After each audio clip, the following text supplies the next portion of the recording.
A continuación, Noticiero Telesucesos. Clasificación A. Apto para todo público. Un noticiero pensado para usted porque se lo merece. Nos acercamos a la realidad desde diferentes perspectivas. Noticiero Telesucesos. Primera parte del Noticiero Telesucesos con las noticias más importantes del día.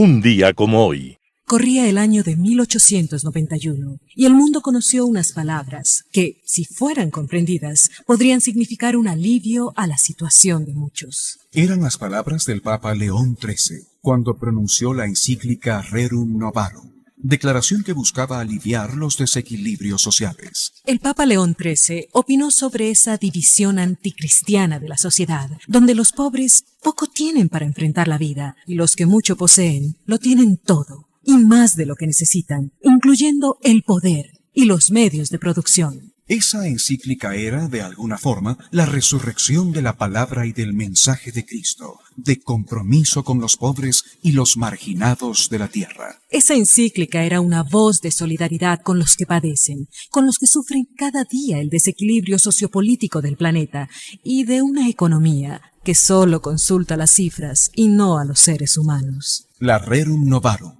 fue la primera defensa de los trabajadores por parte de la Iglesia en los tiempos modernos. Aquel documento, ya hoy olvidado, lo dio a conocer el Papa León XIII un día como hoy, 15 de mayo de 1891. Las principales noticias del día. Titulares. El gobierno envía el paquete de reformas tras resultados de la consulta popular. La mayoría de los legisladores demanda una sanción para la asambleísta Pamela Aguirre de la Revolución Ciudadana.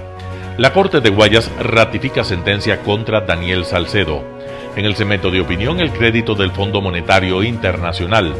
En política internacional de migraciones y elecciones. Los editoriales serán de Talía Flores, Eco Olón, el gran error que Carondelet pudo evitar. Noticias del día. El gobierno envía el paquete de reformas tras resultados de la consulta popular. El presidente Daniel Noboa remitió este lunes 13 de mayo del 2024 el paquete de reformas para la aplicación de los resultados de la consulta popular del 21 de abril pasado. A partir de este momento, el Parlamento tiene 60 días para debatir y aprobar los instrumentos legales remitidos por el gobierno y que fueron desarrollados en base a los anexos que contenían la consulta popular. Las reformas abordarán artículos del Código Orgánico Integral Penal COIP, la Ley de Extinción de Dominio. En el caso de los cambios en el COIP, el gobierno nacional espera que se incrementen las penas en delitos como el terrorismo, producción y tráfico ilícito de drogas, delincuencia organizada, asesinato, sicariato y trata de personas. También, según la decisión de los ecuatorianos, deberán modificarse las leyes que se refieren al cumplimiento total de las penas por parte de las personas privadas de libertad y que se mantengan dentro de las cárceles. Además, se deberá modificar las normas sobre la tenencia de armas, municiones o componentes que son de uso privativo de las fuerzas del orden público. Al mismo tiempo, las armas, explosivos y otros artefactos incautados podrán ser utilizados por los efectivos de la Policía Nacional o las Fuerzas Armadas. En cuanto a la Ley Orgánica de Extinción de Dominio, el Estado pasará a ser propietario de los bienes de origen ilícito o injustificado. La mayoría de los legisladores demanda una sanción para la asambleísta Pamela Aguirre de la Revolución Ciudadana. Una amplia mayoría de legisladores considera que la presidenta de la Comisión de Fiscalización debe ser sometida a un proceso disciplinario por suspender la comparecencia de la fiscal general del Estado, Diana Salazar, para recibir en comisión general al prófugo de la justicia, Ronnie Aliaga, ex asambleísta de la Revolución Ciudadana. El hecho se registró el lunes 13 de mayo, mientras la fiscal Diana Salazar comparecía ante la Comisión de Fiscalización por los casos León de Troya y La Madrina, Pero cuando empezaron las preguntas de los legisladores, la presidenta de la mesa, Pamela Aguirre, suspendió la comparecencia de Salazar para recibir a su ex coideario Ronnie Aliaga, lo que provocó que la fiscal abandonara la sala, al igual que 5 asambleístas afines al bloque de gobierno y del Partido Social Cristiano. Para la presidenta de la Asamblea o para el presidente de la Asamblea Nacional, Henry Kronfle, es grave lo ocurrido en la sesión del pasado lunes y anunció que reunirá al CAL para definir la sanción que podría aplicarse. Lo más grave del tema, explicó, es haber suspendido la comparecencia de una autoridad del Estado, en este caso la fiscal general Diana Salazar, para recibir a un prófugo de la justicia, Ronnie Aliaga, y generar un conflicto. Por ello, con base en ese procedimiento, el CAL tomará una decisión porque tiene que haber algún tipo de sanción para evitar que se repita un hecho similar durante el procesamiento del juicio político a la fiscal general Diana Salazar en la Comisión de Fiscalización. La Corte de Guayas ratifica sentencia contra Daniel Salcedo. La Corte Provincial del Guayas ratificó este lunes 13 de mayo del 2024 la sentencia contra 8 personas, incluido Daniel Salcedo Bonilla, por el delito de peculado. Eso al rechazar el recurso de apelación a la condena. Deberán guardar 13 años de cárcel por este crimen cometido en medio de la pandemia por el COVID-19 en la adquisición de fundas para cadáveres y otros insumos médicos en el Hospital Los Ceibos del Instituto Ecuatoriano de Seguridad Social IES en Guayaquil.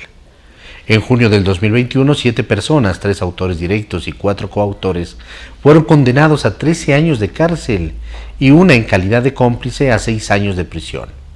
Esto luego que Fiscalía demostrara que dichas fundas fueron adquiridas con sobreprecio en el contexto de la emergencia por la pandemia del COVID-19.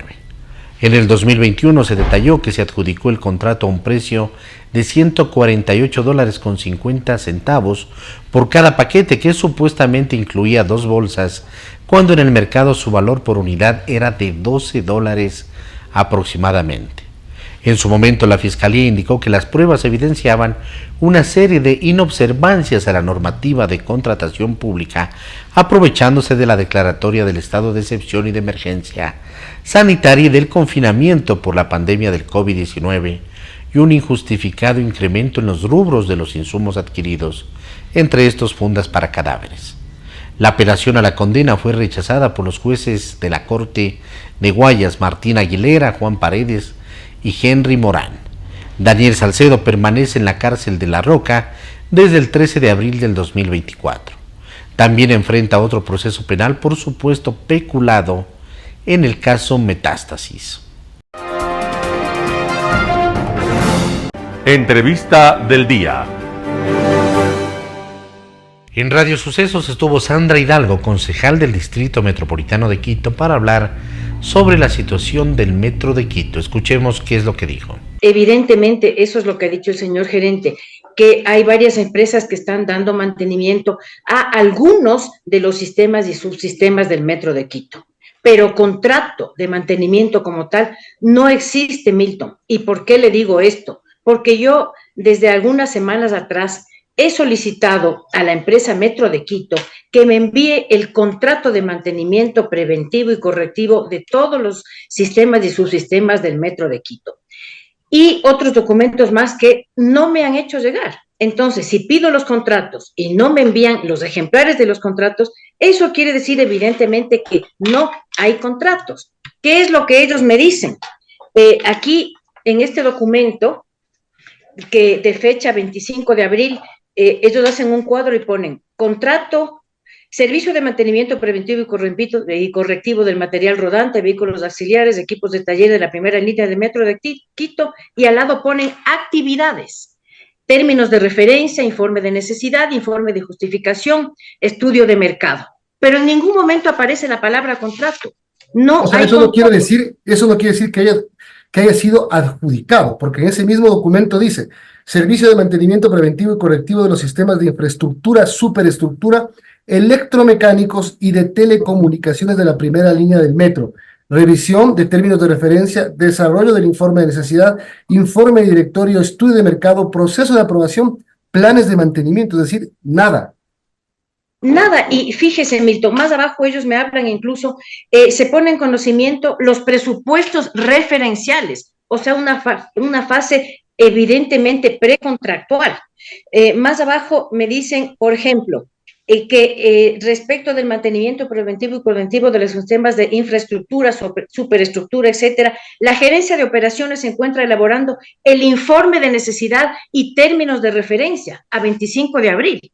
Entonces, es evidente que no hay contratos, Milton, de mantenimiento. No lo digo yo, lo dice la misma empresa Metro de Quito en la respuesta que me da a los requerimientos hechos en semanas anteriores. La pregunta es, ¿está mintiendo el gerente del metro al hacer un desglose de las empresas que supuestamente están dando mantenimiento a los subsistemas, a los 13 subsistemas del metro, o es una mala interpretación?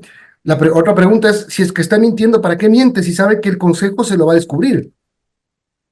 Milton, ¿qué le puedo decir a su pregunta? Lo cierto es que el gerente dice que hay mantenimiento, pero no adjunta, no nos enseña un contrato de mantenimiento.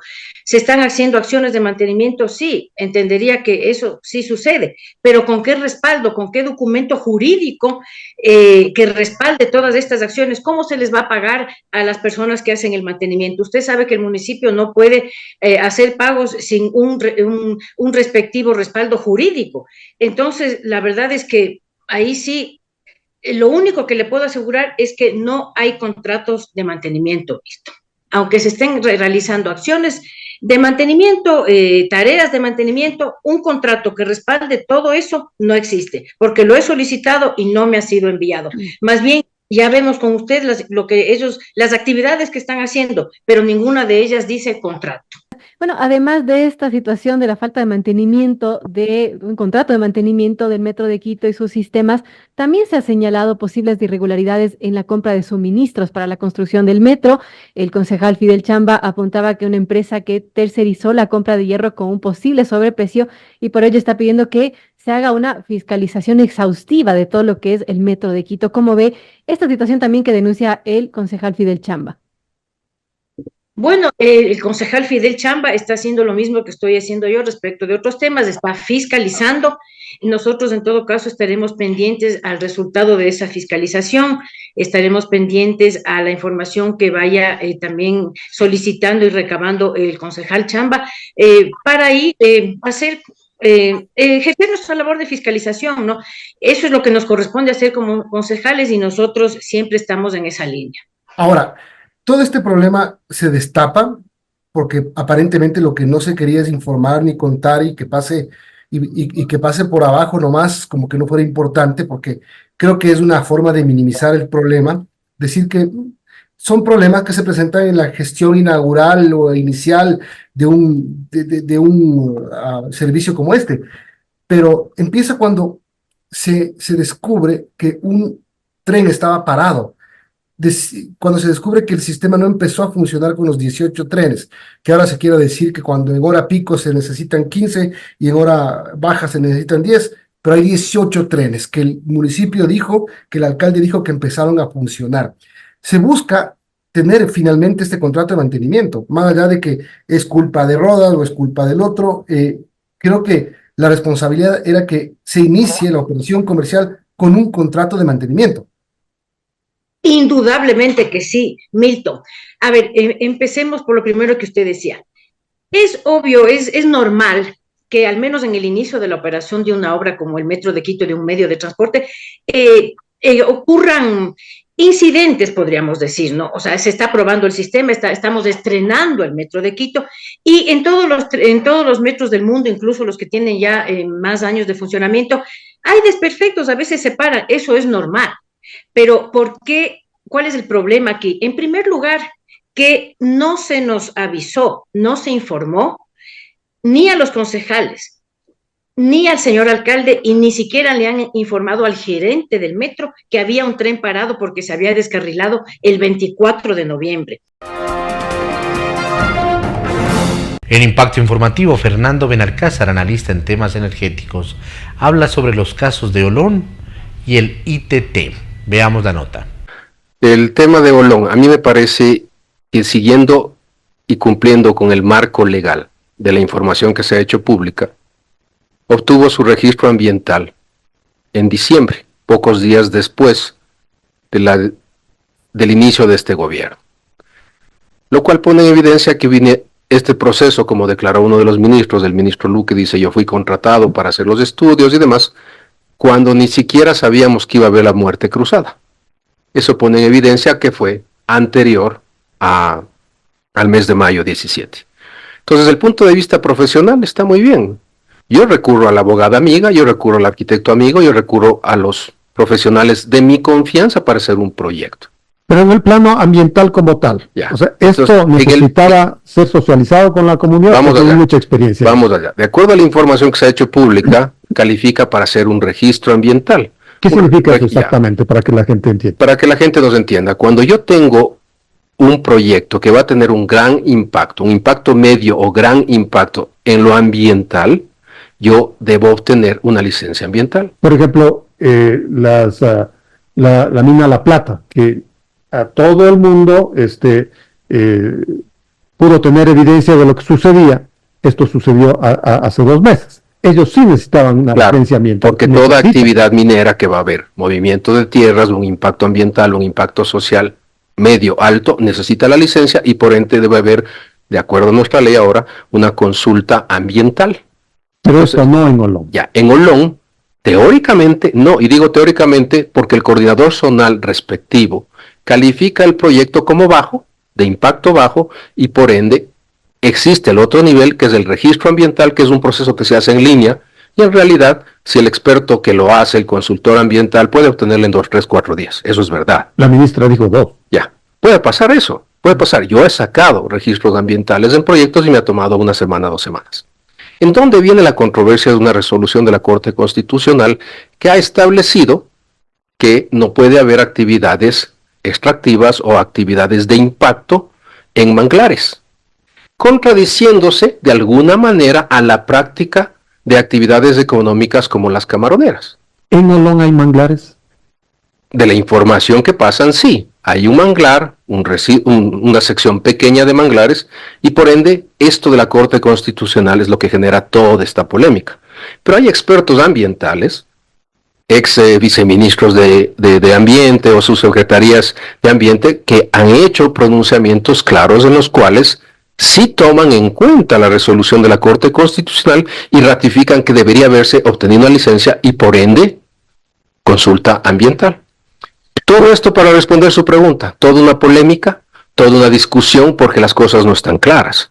Pero por otro lado, desde el punto de vista profesional, al haber hecho un proyecto de estos está bien. Pues el punto de vista de haberlo querido ejecutar en medio de unas circunstancias que es la primera dama, la esposa del presidente, pero muy sensible, y se dio pauta para que estemos viendo lo que estemos viendo de nuevo, el circo en la asamblea y las persecuciones y los problemas por error de parte y parte. Ahora decía la secretaria de Comunicación, Irene Vélez, que con el mismo ánimo ambientalista de protección de la naturaleza, con que las comisiones legislativas juzgaron este tema, que exactamente con esa misma vocación vayan al ITT, donde hubo una decisión del gobierno nacional de establecer un mecanismo para cumplir con la voluntad popular establecida en agosto 20 del año pasado, recordemos, donde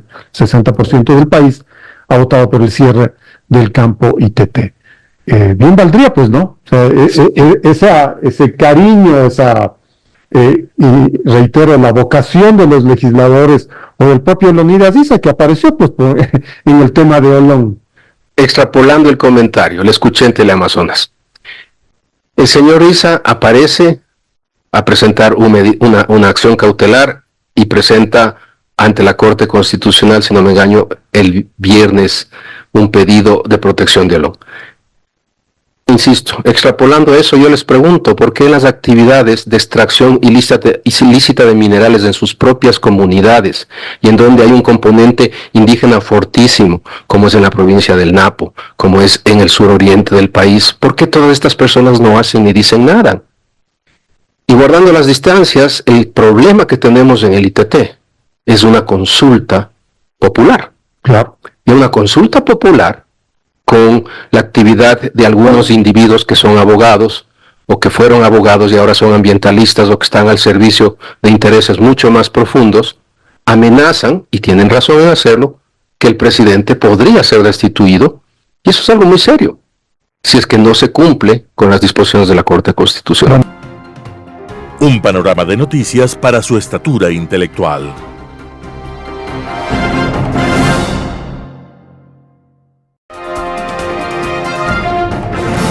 Opinión.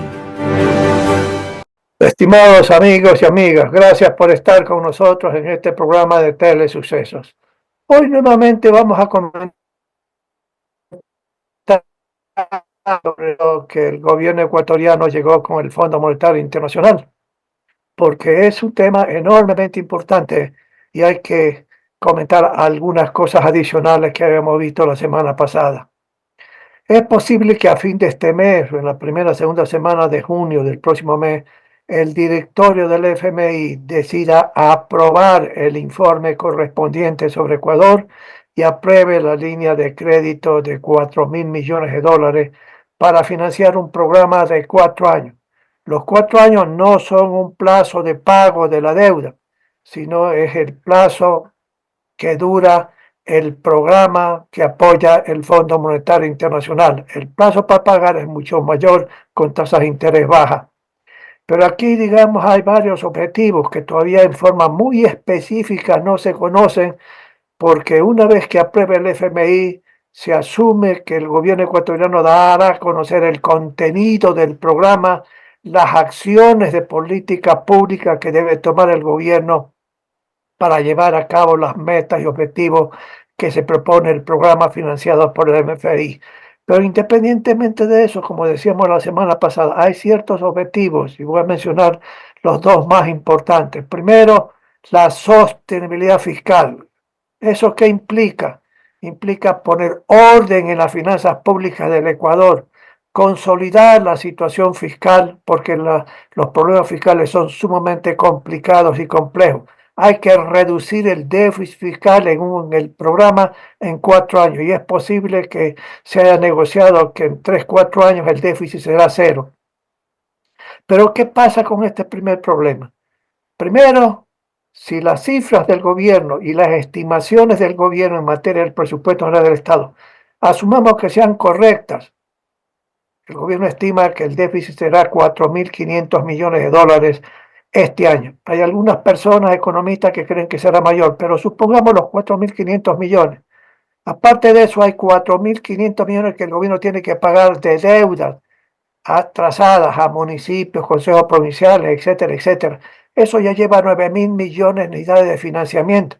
Pero hay por lo menos 4.000 millones de dólares, un poco más, que tiene que tener el gobierno para pagar el capital de la deuda pública interna y externa. Eso hace como 13.000 millones de dólares. Hay que conseguir todo ese montón de dinero para financiar el presupuesto este año, ¿sí? Entonces, ¿cómo el gobierno cree que puede hacer este financiamiento? En primer lugar, los organismos multilaterales de financiamientos van a acudir, ¿para qué? Para apoyar al Ecuador, porque no pueden dejar que la situación ecuatoriana se deteriore mucho más de lo que está deteriorada. Y están dispuestos a intervenir con créditos adecuados de largo plazo para sostener la estabilidad económica del Ecuador, de la economía ecuatoriana, por supuesto. Ya tiene, como mencionaba, el tema del Fondo Monetario. Y cuando se apruebe, habrá un ingreso, espero que sea de 2.000 millones de dólares. La CAF ha dado ya 800 millones de dólares al gobierno que ya están en la caja fiscal y ha aumentado las reservas internacionales y ha aumentado el saldo del Tesoro Nacional que tiene la plata en el Banco Central. Ahí ya son 2.800 millones de dólares. Y el BID y el Banco Mundial van a acudir también en auxilio al Ecuador. Entonces, se puede conseguir algo así de 4.000 a 5.000 millones de dólares de crédito externo, que servirá ¿para qué? Para pagar el capital de la misma deuda pública externa. Tanto a los organismos internacionales como los mencionados, como a los organismos privados que tienen bonos en su poder por las inversiones hechas en el pasado. Pero si bien eso de ahí no se va a correr, sino que se va a financiar en esa forma, usted tiene luego internamente. Con los 4.500 millones que se le debe a media humanidad en el Ecuador por parte del gobierno, lo que van a hacer es una especie de rollover. pago $1 y al día siguiente le debo el dólar, y así sucesivamente. Así esperan, digamos, financiar esas cuentas por pagar a municipios, etcétera, etcétera, etcétera. Pero aparte de eso, tiene que el financiamiento del déficit.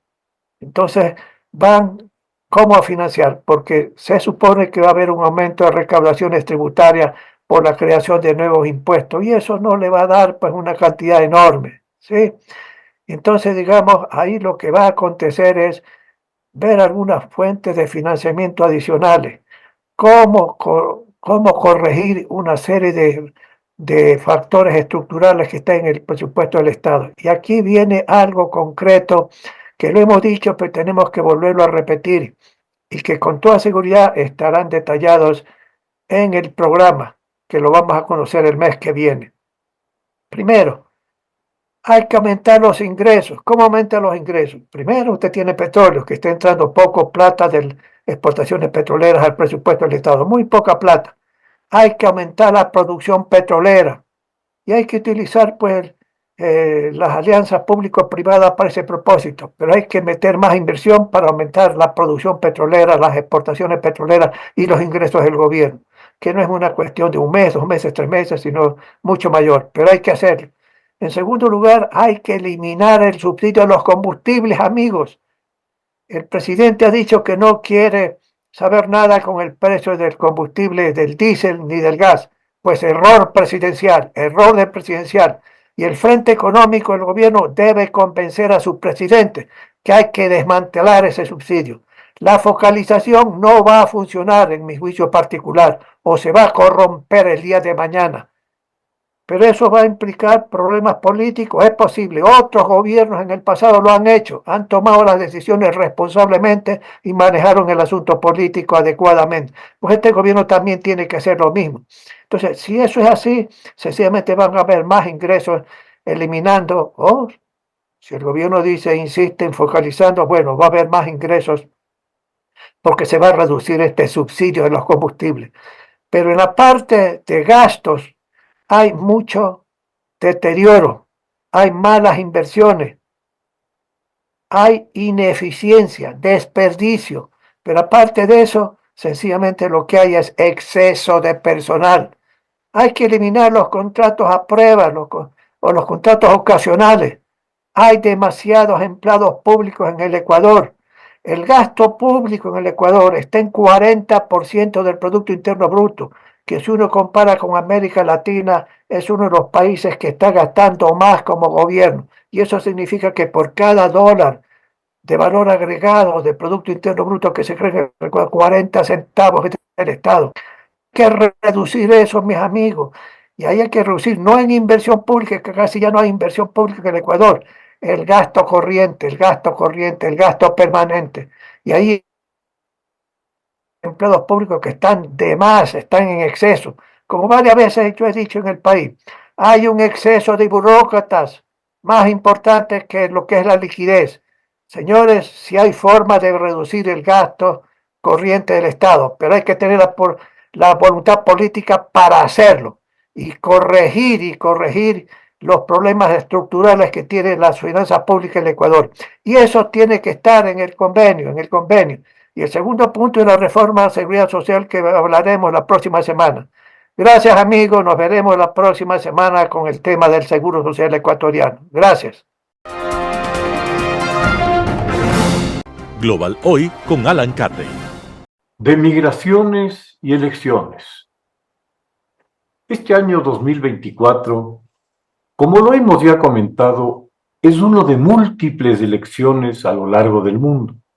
Algunas democráticas en cuanto a la posibilidad real de una elección, por la presencia de candidatos opositores a los gobiernos de turno, que signifiquen una real opción alternativa, o la posibilidad de votar para miles, a veces millones de ciudadanos que por diversas circunstancias están fuera de sus países al tiempo de las elecciones.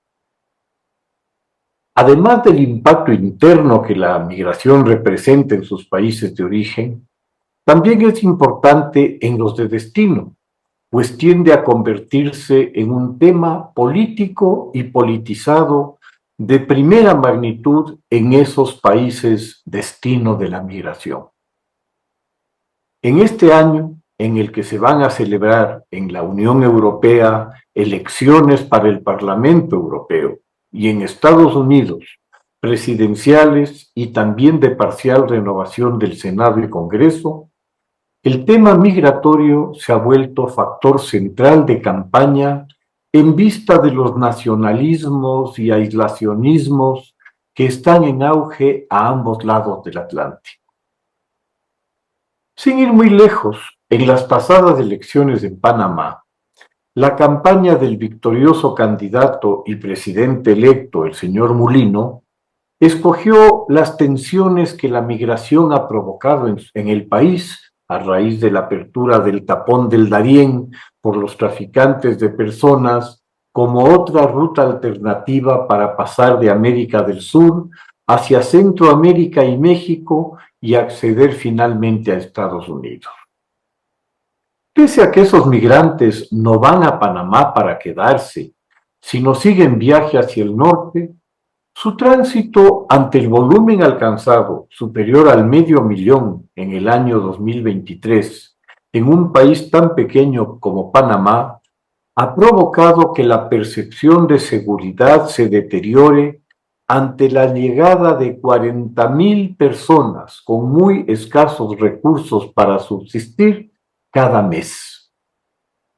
La oleada migratoria además ha puesto de manifiesto el lado oscuro del poder, al revelarse abusos y excesos de los funcionarios migratorios y de la policía de fronteras, aprovechándose de la condición de vulnerabilidad de los migrantes para exigir favores económicos y de otras naturalezas peores.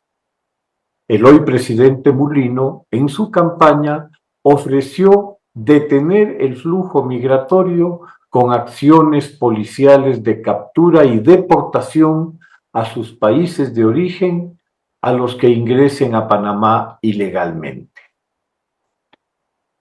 Sin que se lo diga tan explícitamente, una situación bastante parecida la viven otros países de esta ruta del dolor, vejaciones y frecuentemente muerte de los migrantes latinoamericanos en su ruta al sueño americano que tantas veces termina en pesadilla.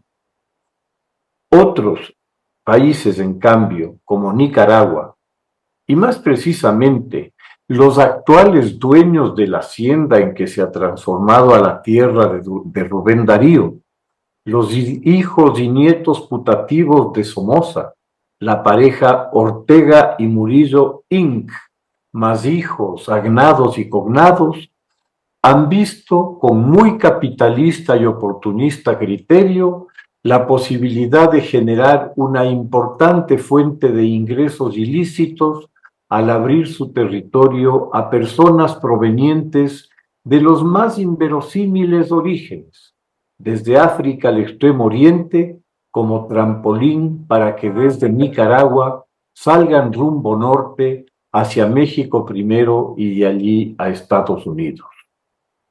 Esta novedosa trata de personas, auspiciada y promovida directamente desde un presunto Estado, no nos habla sino del grado al que ha llegado un país en su proceso de disolución y transformación en una propiedad en manos del crimen organizado.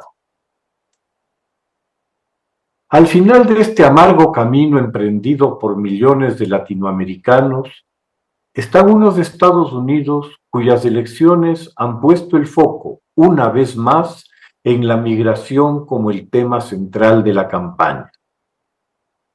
Aquello que fue la esencia y la raíz originaria del desarrollo de los Estados Unidos, la enorme migración que pobló el país a lo largo de los siglos XIX y XX, que le aportó la diversidad cultural y de toda índole, que lo enriquecieron y engrandecieron al punto de transformarlo en la potencia que es hoy, es vista por un sector político del Partido Republicano como una maldición bíblica que busca intencionalmente destruir al país, desvirtuando su naturaleza. De forma expresa, tanto el candidato republicano, el expresidente Trump, cuya alergia a la migración sería, desde una perspectiva psicológica, una forma de rechazo a sus orígenes, puesto que su madre fue una inmigrante escocesa y su abuelo, Drumpf, originalmente, emigró a los Estados Unidos desde Alemania, cambiando su apellido a Trump para adaptarlo al medio. Como muchos legisladores republicanos, con apellidos tan anglosajones como Rubio o Cruz, que han anunciado su decisión existencial de reducir la presencia de los Estados Unidos en sus asuntos internacionales a una guardia fronteriza para vigilar el muro, que se supone será terminado a lo largo de la frontera sur, y quién sabe si también a lo largo de las costas orientales desde California a Oregón y de la Florida hasta la frontera con Canadá, sin que se olviden las costas del Golfo de México. ¿Para qué tener fuerzas desplegadas en Japón, en Europa? ¿Para qué fuerzas en Corea del Sur? La política exterior de la mayor potencia mundial, reducida a una guardia fronteriza. El expresidente Reagan, Richard Nixon, George Bush estarán revolviéndose en sus tumbas ante la pequeñez de unos herederos que tan solo dan fe de sus limitaciones y estrechez mental. Las elecciones en la Unión Europea adquieren también una importancia inusitada, con la migración como uno de los temas de fondo que divide a las sociedades europeas, pues no se trata de una sola.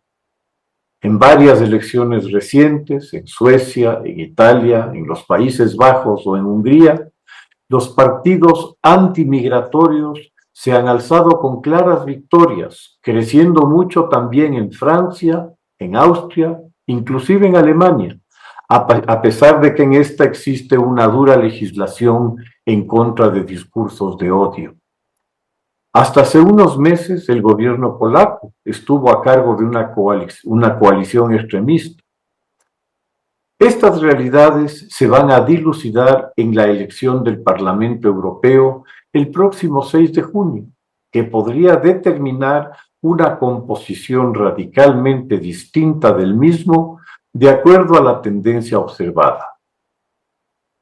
Es previsible un endurecimiento de las condiciones migratorias, en cualquier caso, mucho más si el Parlamento, para su funcionamiento, requiere hacer alianzas con los grupos más radicales.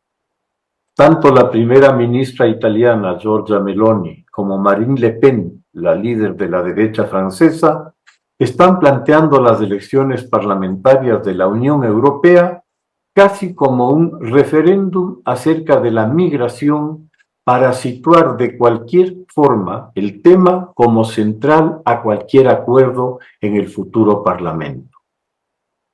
La debilidad que muestran los partidos socialistas y socialdemócratas debe tomarse muy en cuenta, pues llevan las de perder en un tema que se ha llevado al campo del populismo identitario por parte de los movimientos antimigración. Parecería que las causas profundas del problema migratorio dejaron de ser parte del debate y que ahora tan solo lo que se percibe son sus consecuencias. Muchas gracias. Editorial. Ecolón, el gran error que Carondelet pudo evitar. Talía Flores, primicias. La gira del presidente Daniel Noboa por Europa, que comenzó con una reunión con los compatriotas que residen en Italia y una audiencia con el Papa Francisco, le habrá significado un respiro después de vivir una de las semanas más complicadas desde cuando asumió el mandato el 23 de noviembre de 2023. Ha sido una de las más complicadas porque cuando se produjo la toma de TC Televisión en enero pasado, Aunque fue la de mayor gravedad por el escalamiento de la violencia, su firmeza para encarar la situación le significó el respaldo de todos y la solidaridad del exterior. Esta vez no. La reacción de la comuna de Olón y del país al proyecto inmobiliario Ecoolón de la empresa Vinacin, de propiedad de su esposa Lavinia Balbonesi, puede ser considerado el primer serio revés para la imagen reputacional del gobierno. Un golpe seco que los enmudeció por 24 horas, dejando vacío el espacio comunicacional que fue llenado con versiones, comentarios y conjeturas de las más variadas categorías. Y cuando atinaron a reaccionar lo hicieron mal, al asegurar primero que se debía a la goleada en la consulta popular, como dijo la ministra del Interior, Mónica Palencia. Y después, cuando el propio presidente Noboa señaló que se trataba de una respuesta a la suspensión de los contratos para alimentar a los presos. Ha sido un manejo desastroso de la crisis. Ha resultado sorprendente comprobar que la popularidad de Lavinia Balbonesi, seguida por cientos de miles en las redes sociales, no fue suficiente para capear el temporal, lo que ratifica que la fama depende de factores volátiles que no siempre pueden ser controlados, por más que vivamos tiempos en los que se sacraliza la imagen por encima de los conceptos.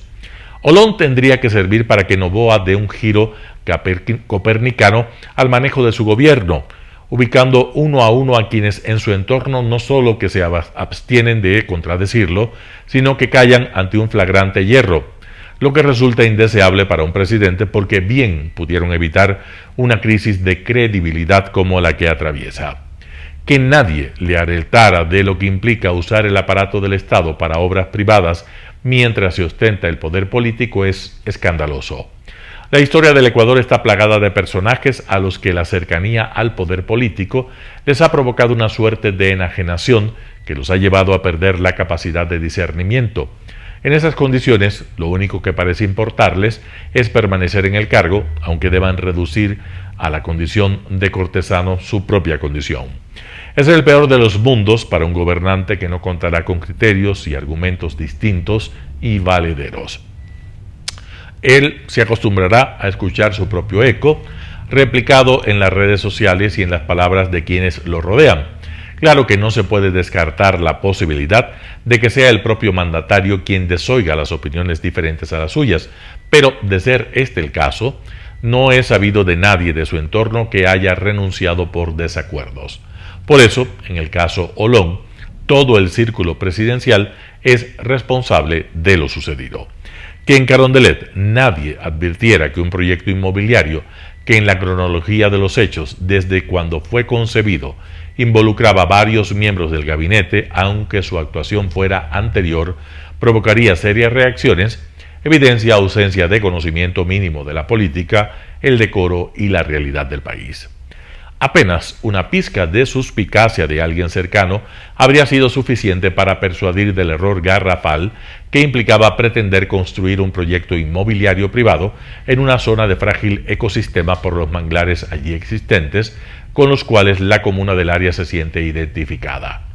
Y más grave, todavía, que las decisiones y permisos para ejecutarlo provinieran de una ministra designada por el presidente, al ser su esposa la propietaria de la empresa y del proyecto. Cuando el caso Olón escaló hasta la Fiscalía General del Estado, que anunció una indagación previa, solo confirmaba el calado del tema que se debatía en el país.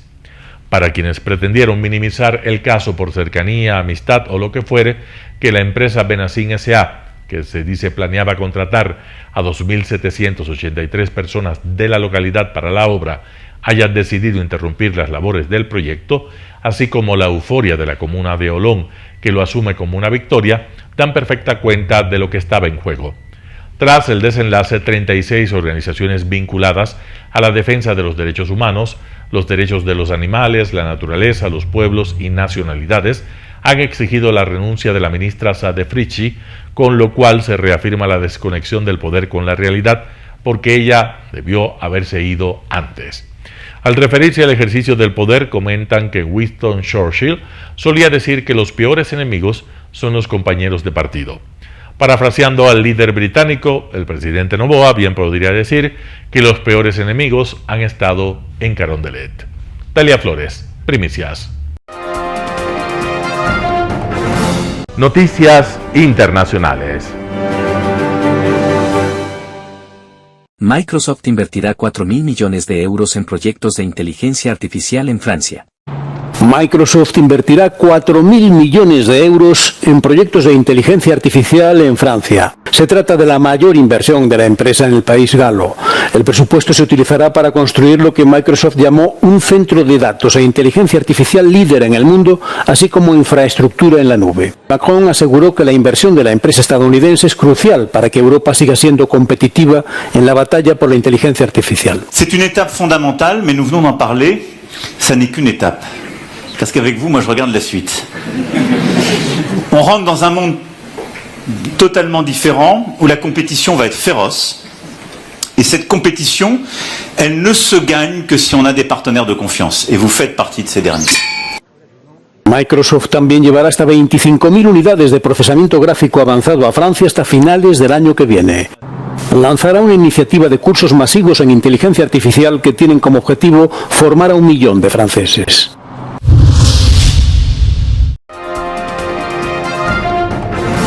Estados Unidos cree que las fuerzas israelíes deben abandonar Gaza.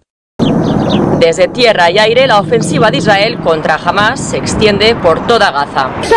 En el norte, palestinos huían por las calles de Jabaila en medio del intenso fuego, mientras los blindados israelíes avanzaban hacia el área, según residentes y medios de Hamas. Miré y vi que el tanque estaba detrás. Les dije, ya pasó el tanque, vamos. No tenemos miedo, pero son los niños. Si mi hija hubiera aceptado ir, yo no me habría ido. El ejército israelí, que anteriormente había dicho que controlaba Jabaila, dijo ahora que está tratando de impedir que Hamas se reagrupe. Mientras en el sur, Israel seguía con su avance sobre Rafah en medio de la huida de civiles. Estamos aquí, no sabemos cómo salir. Nuestras capacidades económicas no nos permiten conseguir transporte para poder salir. En uno de sus mensajes más contundentes, el secretario de Estado Anthony Blinken reafirmó su oposición a una operación a gran escala en Rafah y dijo que Estados Unidos cree que Israel debería salir de Gaza. Por su parte, el ejército israelí dijo que se trata de una operación precisa y que en las últimas 24 horas han atacado 120 posiciones de Hamas en el norte, centro y sur del enclave. Este lunes las protestas marcaron el Día de los Caídos en Israel, revelando fisuras dentro de la sociedad israelí en medio de la guerra en curso en Gaza y el cautiverio de rehenes por Hamas. No nos olvidamos ni por un momento de los rehenes. Estamos trabajando incansablemente para traerlos de vuelta, tanto a los vivos como a los muertos. Por su parte, Egipto anunció que apoyará el caso de genocidio de Sudáfrica contra Israel en la Corte Internacional de Justicia. Desde Washington, Carolina Valladares, Voz de América. La embestida rusa en el noreste de Ucrania abre un nuevo frente y redobla la presión. La embestida rusa en el noreste de Ucrania abre un nuevo frente y redobla la presión sobre las sobrecargadas tropas ucranianas. En solo 2 días, Moscú ha capturado de 100 a 125 kilómetros cuadrados. La incursión rusa en la región de Kharkov ha inmovilizado a las tropas ucranianas allí, al tiempo que obliga al desvío de fuerzas de las intensas batallas en las áreas de Avdiivka y Chasiv Yar de la región de Donetsk. Altos mandos y analistas ucranianos alertan de que se ha abierto una ventana de oportunidad para Rusia.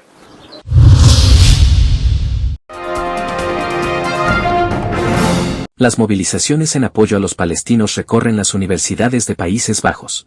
Estudiantes y empleados de varias universidades de los Países Bajos protestaron el lunes por la matanza de más de 35.000 personas por parte del ejército israelí en Gaza y contra la disolución de las protestas pro-palestinas la semana pasada.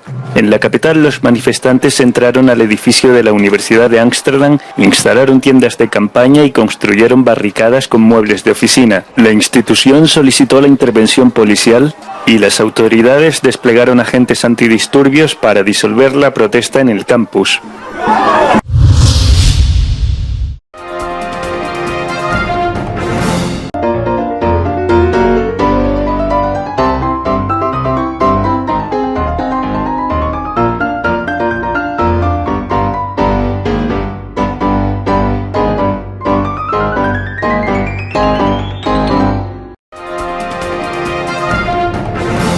Telesucesos Sports. Deportes, deportes, deportes. Todas las tardes, 4 horas de lunes a miércoles, de 14 a 17 horas. Los jueves y viernes, 6 horas, de 12 a 20 horas. desde Arena Telesucesos. Transmisiones en vivo, siempre Ecuavóley y luego Deportes para recordar. Todas las tardes deportes en Telesucesos Sports, bajo la dirección del arquitecto David López.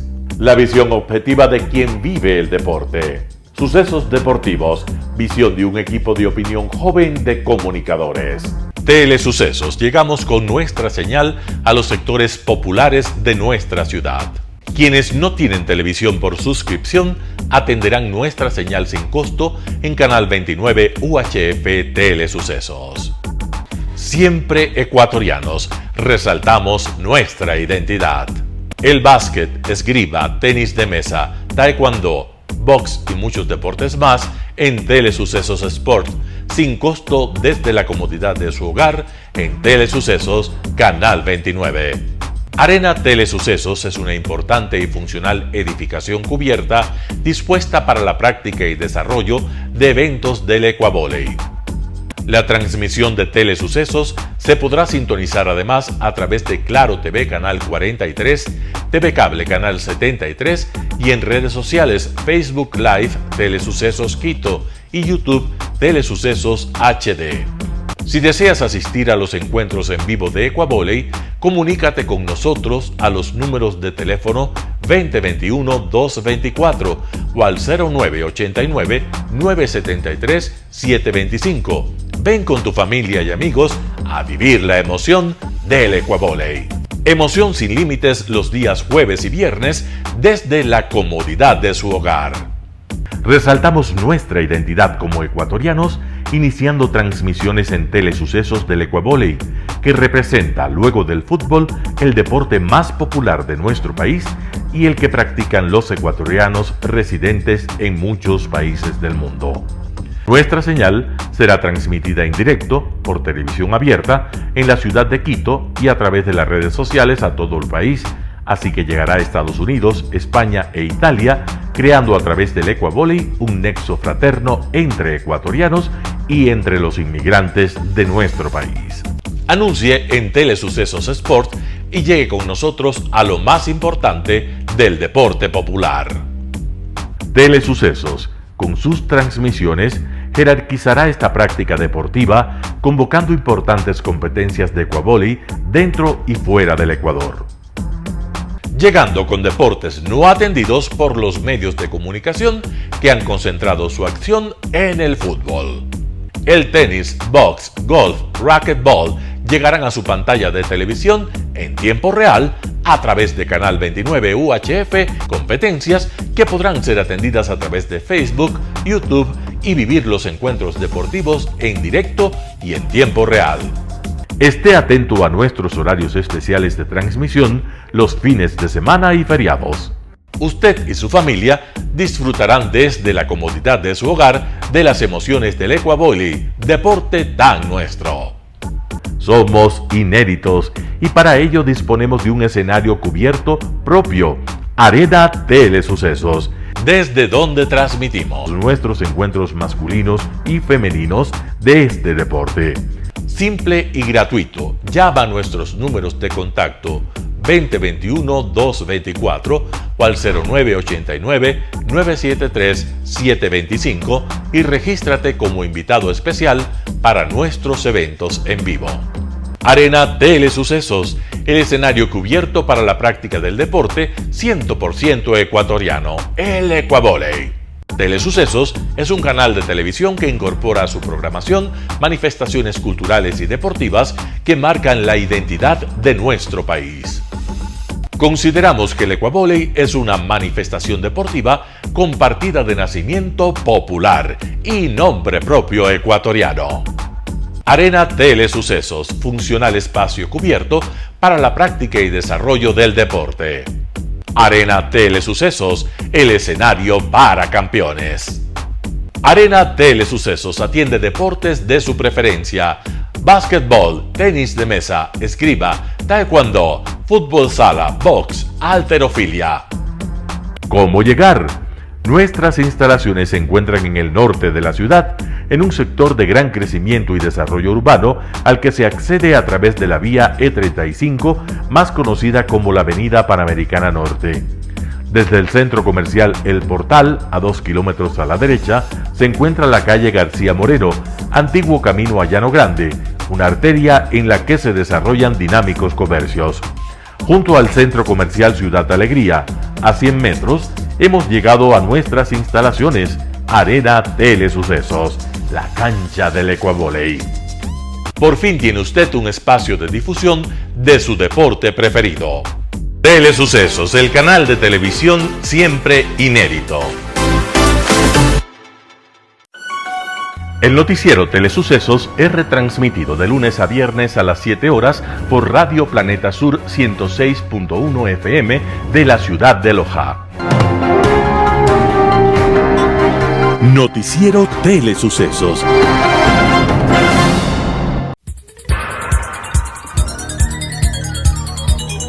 Las opiniones vertidas en este espacio por la producción y dirección del programa son de exclusiva responsabilidad de sus autores y de quienes intervienen en ellos.